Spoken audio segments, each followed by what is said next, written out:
भक्ति स्पिरिचुअल में आप सबका स्वागत है। अगर आपको कहानी, कविता, मोटिवेशनल स्पीच अच्छी लगती है तो इस चैनल को सब्सक्राइब कर दीजिए। चैनल पर बहुत सारा वीडियो आप देखिए, आप लोग की सराहना मिलेगी तो हम और भी मोटिवेशन के साथ काम करेंगे। आज इस टॉपिक पर बात करते हैं, मनु कौन थे और वेद क्या है। मनु सबको लगता है कि एक इंसान थे, लेकिन मनु एक इंसान नहीं, मनु एक पदवी। जैसे इंद्र पदवी है वैसे मनु भी एक पदवी है। कहा जाता है 14 मनु हुए थे और जो प्रथम मनु हुए थे उनको स्वयंभू मनु कहा जाता है, जो कि ब्रह्मा जी के प्रथम पुत्र थे और वे धरती के, पृथ्वी के कहा जाता है प्रथम राजा थे, प्रथम सम्राट थे। इस धरती के प्रथम सम्राट वही स्वयंभू मनु थे।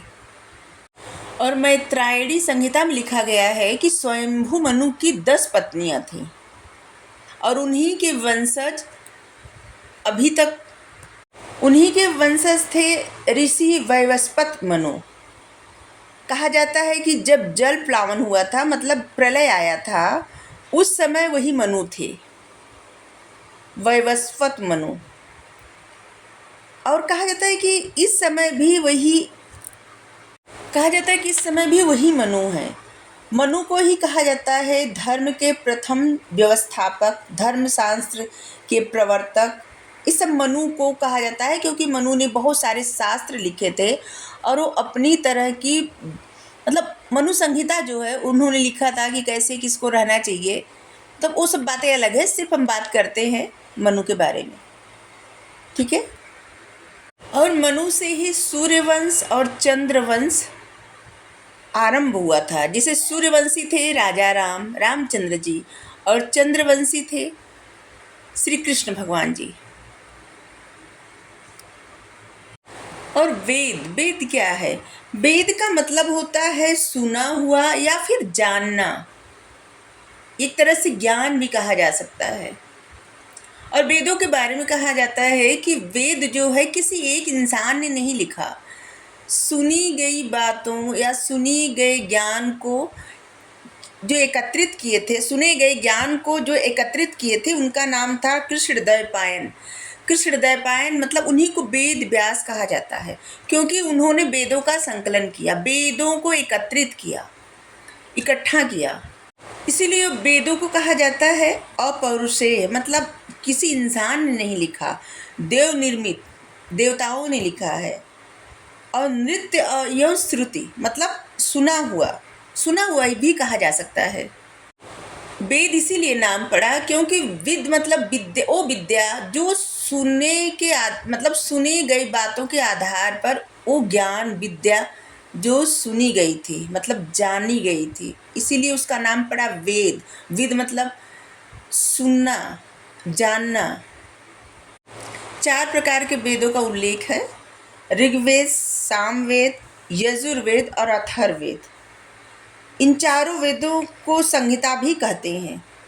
वेद संस्कृत भाषा में लिखी गई है और ये पद द्वारा लिखी गई, ऐसे नहीं कि जैसे ये पद लिखा गया, अर्थ नहीं लिखा गया, सिर्फ पद लिखा गया है वेद में। और ऋग्वेद सबसे प्राचीन साहित्य है, सबसे प्राचीन। और ये चारों वेद के उपवेद भी लिखे गए हैं। ऋग्वेद का जो उपवेद लिखा गया है इसको कहा जाता है आयुर्वेद, जिसे ब्रह्मा जी ने लिखा था।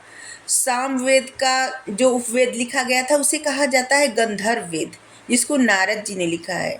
यजुर्वेद का जो उपवेद लिखा गया था उसको कहा जाता है धनुर्वेद, जिसको विश्वामित्र जी ने लिखा है।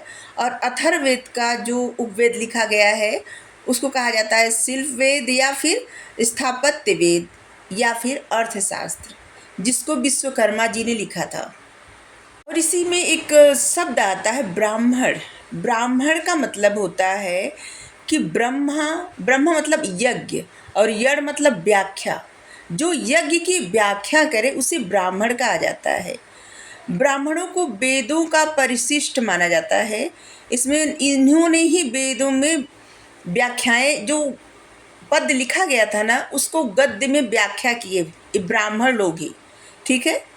ब्राह्मण ग्रंथों में राजा परीक्षित के बाद एवं बिंबिसार से पहले की घटनाओं का जानकारी मिलती है। एक शब्द आप लोग पढ़ने में सुने होंगे, अरण्यक। अरण्यक मतलब होता है, अरण्य मतलब जंगल और यक मतलब ज्ञान। अरण्यक यह एक ऐसा ज्ञान जिसको जंगलों में जैसे जो लोग तपस्या करते थे उन्हीं से ज्ञान ले लेके एक उपनिषद बना था अरण्यक। उसको मतलब दार्शनिक आध्यात्मिक इस सब समस्याओं का विवेचन किया गया है, जिसको एक रहस्य भी कहा जाता है, जंगल का रहस्य, जिसे अरण्यक कहा जाता है। और इसी अरण्यक में जो यज्ञ होते हैं उसकी आध्यात्मिक व्याख्या मिलती है। महाभारत में जो अरण्यक लिखा गया था ना, उसको कहा गया है वेदों का नवनीत, मतलब वेदों का मक्खन। वेदों में जो मिलता है ना उस सब का जो एक सार बनाया गया है वो है अरण्यक, मतलब उसमें बहुत सारा ज्ञान है। और आपने सुना होगा उपनिषद।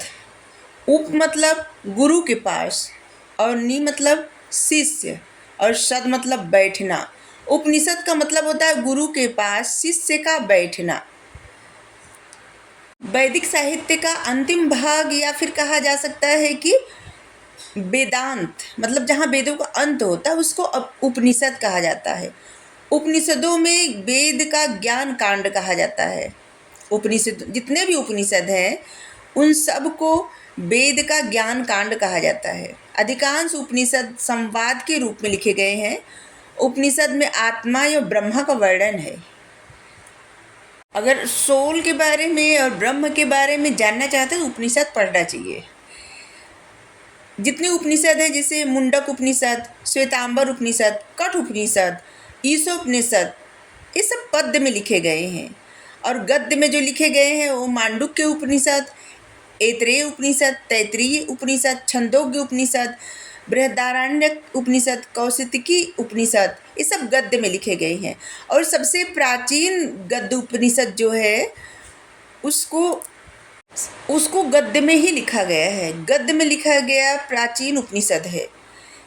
गद्य पद्य केन उपनिषद एवं प्रश्न उपनिषद गद्य पद्य में है। और सबसे विशाल उपनिषद जो है वो है बृहदारण्यक उपनिषद या फिर मांडुक्य उपनिषद। ये सबसे छोटा उपनिषद है। सबसे बड़ा और छोटा, सबसे बड़ा बृहदारण्यक और सबसे छोटा मांडुक्य उपनिषद है। हाँ, ये सबसे छोटा उपनिषद है मांडुक्य उपनिषद। कुल 108 उपनिषद का उल्लेख किया गया है। 108 है। लेकिन शंकराचार्य जी ने सिर्फ 10 उपनिषदों पर अपना भाष्य लिखा था, बाकियों पे नहीं लिखा था। सिर्फ 10 उपनिषद पे अपना भाष्य लिखे थे।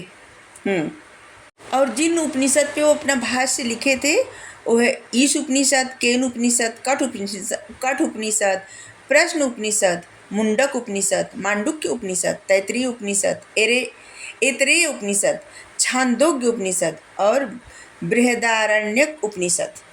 तो आज के लिए इतना ही। Thank you.